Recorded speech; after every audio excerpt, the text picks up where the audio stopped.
menyampaikan aspirasi masyarakat dengan yang sesuai dengan yang diatur undang-undang, maka saya minta kepada seluruh Bapak Pol PP, Bapak-Bapak Polisian untuk menjalankan tugas sesuai dengan amanat undang-undang dan amanat Pancasila.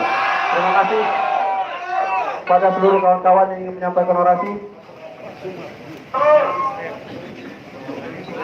Cek. Sampaikan orasi.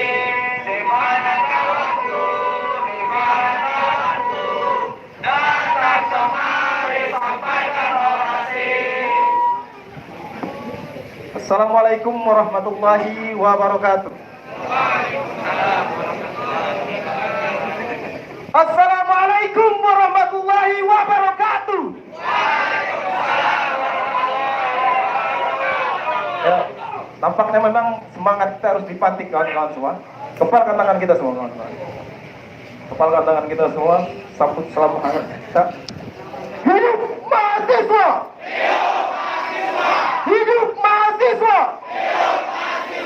Hidup rakyat Indonesia!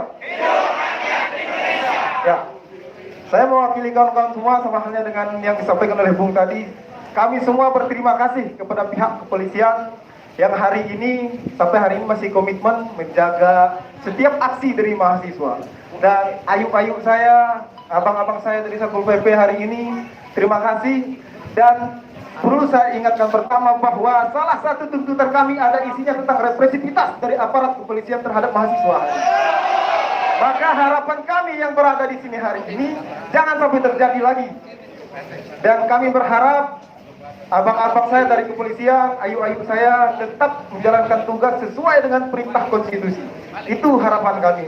Dan karena begini kawan-kawan semua, kalau kita disambut hangat oleh para aparat kepolisian, oleh para Satpol PP, kita juga sambut hangat mereka. Dan perlu kita tegaskan hari ini bahwa kita disambut dengan penjagaan seolah-olah kita ini semua mafia kawan-kawan. Seolah-olah kita penjahat. Itu keliru kawan-kawan hari ini. Kita seolah-olah kita kesini. Padahal kita kesini mewakili seluruh rakyat Indonesia untuk menyampaikan orasi, menyampaikan aspirasi kita kawan-kawan. Maka sekali lagi saya tegaskan, saya minta tolong kepada seluruh elemen aparat hari ini, jangan ada lagi sentuhan fisik antara aparat dengan mahasiswa. Detik ini saya ajak abang-abang semua, ayu-ayu semua untuk bersahabat dengan kami.